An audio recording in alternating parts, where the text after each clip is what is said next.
पूरी रात शराब पीने के बाद एक आदमी जब सुबह उठा तो उसके सर में तेज दर्द होने लगा। वो अपनी साइड में देखकर डर गया कि एक मरा हुआ चूहा बिल्कुल उसके बगल में पड़ा था। जल्द ही उसे एहसास हुआ कि वो एक तिजोरी जैसे कमरे में कैद है, जिसमें एक लोहे का दरवाजा और एक अलमारी है। बहुत सारी मक्खियाँ उसके आसपास भिनभिना रही थी। उनमें से कुछ मरे हुए चूहे से अपना पेट भरने में बिजी थी। इसके बाद उस आदमी ने घड़ी में देखा कि सुबह के 9 बज रहे थे। उसने वो लोहे का दरवाजा खोलने की बहुत कोशिश की, लेकिन कोई फायदा नहीं हुआ। उसने दरवाजा पीट पीट कर चिल्लाना शुरू कर दिया, लेकिन बाहर से कोई जवाब नहीं आया। उसे कोई अंदाजा नहीं था कि वो इस कमरे में कब और कैसे पहुंचा। थोड़ी देर बाद उसे पेशाब का प्रेशर बनने लगा और अब उसे बहुत जोर से वॉशरूम जाना था। पहले तो उसे लगा कि उसके साथ किसी ने मजाक किया है। उसे लग रहा था कि ये काम फ्लेचर नाम के एक आदमी का है जो उसके साथ काम करता था। वो मजाक में कहने लगा कि बाहर आते ही उसे नौकरी से निकाल देगा। लेकिन थोड़ा वक्त बीत जाने के बाद उसे एहसास हुआ कि बाहर किसी के होने का नामो निशान ही नहीं था।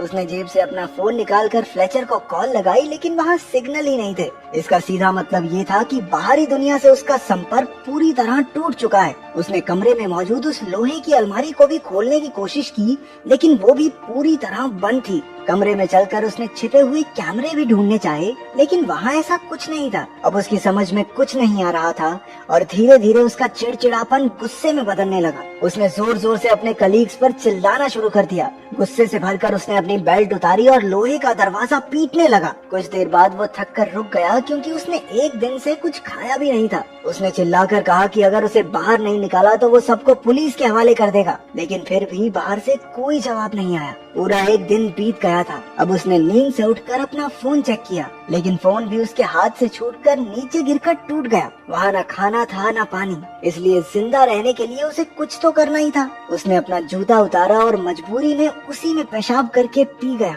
अकेलेपन और भूख की वजह से अब वो पागल सा होता जा रहा था। अचानक उसे ऊपर लगी ट्यूबलाइट में एक चाबी दिखाई दी। उसने तुरंत लाइट तोड़कर चाबी बाहर निकाली। उस चाबी की मदद से वो लोहे की अलमारी खुल गई, जिसके अंदर उसे प्योर ऑक्सीजन के 2 कैंस और छेनी हथौड़ी जैसे कुछ औजार मिले। उसने औजारों की मदद से वो लोहे का दरवाजा तोड़ने की कोशिश की, लेकिन दरवाजे पर एक खरोंच तक नहीं आई। वो वेल्डिंग मशीन के जरिए दरवाजे को जलाने लगा, लेकिन उसे उसका इस्तेमाल नहीं करना आता था। वेल्डिंग गन की आग देखकर उसे एक आइडिया आया। उसने आग का इस्तेमाल करके फायर अलार्म को ट्रिगर करने का प्लान बनाया, जिससे उसे थोड़ा पानी नसीब हो जाए। लेकिन बदकिस्मती से वो अलार्म नकली निकला। इसके बाद उसने छेनी हथौड़ी से दरवाजे का ताला तोड़ने का प्लान बनाया, लेकिन वो दरवाजा इतना मजबूत था कि उसे तो दया तक न तोड़ पाए। भूख और प्यास से बेहद परेशान होकर वो डिप्रेशन में जाने लगा। उसने अपना गुस्सा निकालने के लिए अलमारी को जोर जोर से पीटना शुरू कर दिया, लेकिन कुछ देर बाद वो फिर से शांत होकर बैठ गया। तभी उसे दीवार में एक छेद दिखाई दिया। वो तुरंत छेनी हथौड़ी लेकर उसे तोड़ने लगा।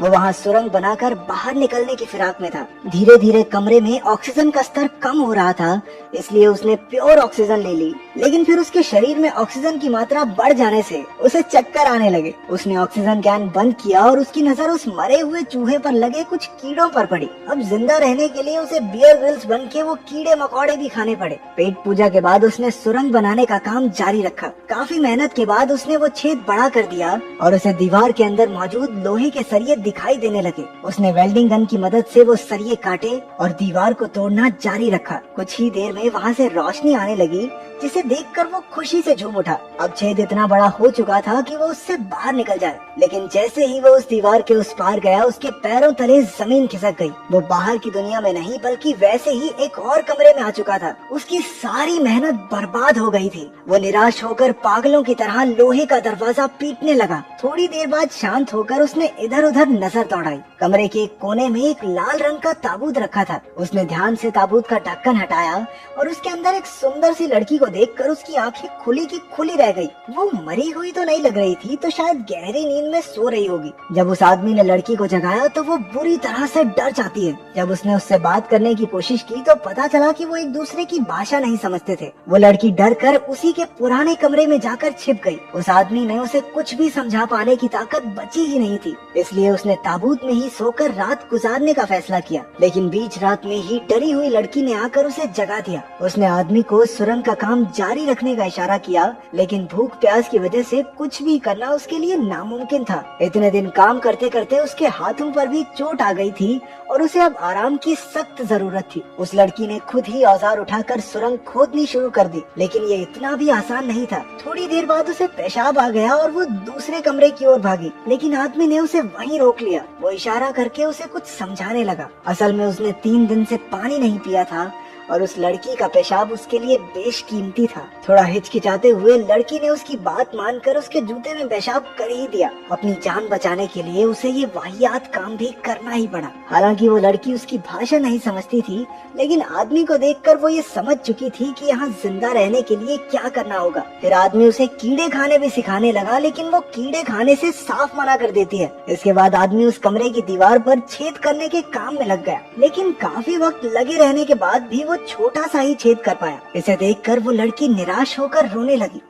ये दीवार टूटती क्यों नहीं है? टूटेगी कैसे? अंबुजा सीमेंट से जो बनी है। आदमी ने एक गाना गाकर उसे शांत किया और वो भी उसके साथ गाने लगी, लेकिन तभी गलती से उस आदमी के हाथ पर हथौड़ा लग गया। लड़की ने तुरंत अपने सर का कपड़ा निकालकर उसके जख्म पर लगाया। देखते ही देखते उनमें दोस्ती हो गई और दोनों इकट्ठे खोदने का काम करने लगे। अचानक लोहे के दरवाजे का ताला अपने आप घूमने लगा। दोनों भागकर उसकी ओर गए, लेकिन ताला फिर से पहली वाली जगह पर आ गया। काफी देर ट्राई करने के बाद उन्हें समझ आ गया कि जब तक वो दरवाजे से पीठ करके रखेंगे तब तक ताला खुलता रहेगा। धीरे धीरे वो पीठ करके दरवाजे के करीब पहुँचे। आखिरकार इस तरकीब से दरवाजा खुल गया और दोनों तीसरे कमरे में पहुँच गए। बदकिस्मती से ये भी वैसा ही सेम कमरा था जहाँ एक खाली कब्र रखी गई थी और पहले जैसा ही लोहे का दरवाजा भी था। लड़की ने समझदारी दिखाई और जल्दी से पिछले कमरे से सारे औजार उठाकर ले आई। उन्होंने इस दरवाजे को भी पहले की तरह खोलने की कोशिश की, लेकिन वो जो भी करते दरवाजा बंद ही रहता। अब उनके पास कब्र खोदकर सुरंग बनाने के अलावा कोई रास्ता नहीं बचा था। अब उस आदमी के शरीर में बिल्कुल ताकत नहीं बची थी और वो चक्कर खाकर गिर पड़ा। लड़की अब भी ठीक थी क्योंकि उसने इतना काम नहीं किया था। अब आदमी के शरीर में बुखार आना शुरू हो गया।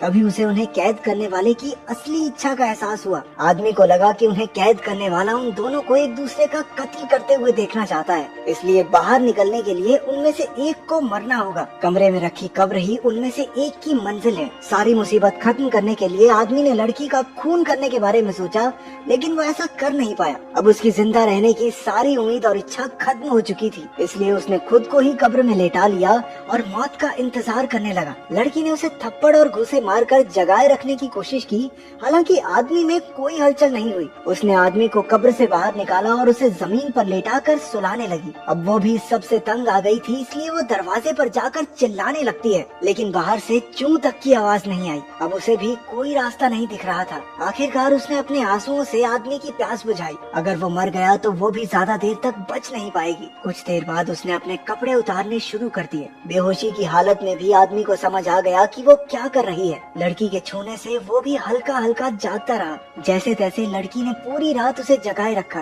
कुछ देर बाद दोनों थक कर जमीन पर सो गए। थोड़ी देर बाद जब आदमी की आंख खुली तो उसने देखा कि लड़की उसके पास ही सो रही थी। रेंगते हुए वो दूसरे कमरे तक गया और ताबूत से कपड़ा निकाल कर उसने लड़की को उड़ा दिया। इसके बाद वो कमजोरी से एक बार फिर बेहोश हो गया। तभी उसे ताले के घूमने की आवाज सुनाई दी। दोनों तुरंत उठ गए और पिछली बार की तरह इस बार भी दोनों ने दरवाजे की तरफ पीठ करके आगे बढ़ना शुरू किया। अब आदमी इतना ज्यादा कमजोर हो चुका था कि खुद से चल भी नहीं पा रहा था। लड़की किसी तरह उसे सहारा देकर अपने साथ दरवाजे तक ले जाती है। अचानक इस बार दरवाजा खुल गया और एक बेहद खूबसूरत नजारा उनकी आंखों के सामने आया। लोहे के दरवाजे के बाहर की दुनिया किसी स्वर्ग से कम नहीं थी। चारों ओर बेहद सुंदर झरने, पक्षी और फूल फैले हुए थे। इतना सुंदर नजारा उन्होंने आज तक नहीं देखा था। दोनों ने एक दूसरे की ओर देखा और खुशी से मुस्कुराने लगे। इतनी मुश्किलें सहने के बाद उन्हें आखिरकार इतना खूबसूरत अंत मिला। हम तुम एक कमरे में बंद हो और चाबी खो जाए, तो तुम किसके साथ कमरे में बंद होना चाहते हो? कमेंट्स में जरूर बताना।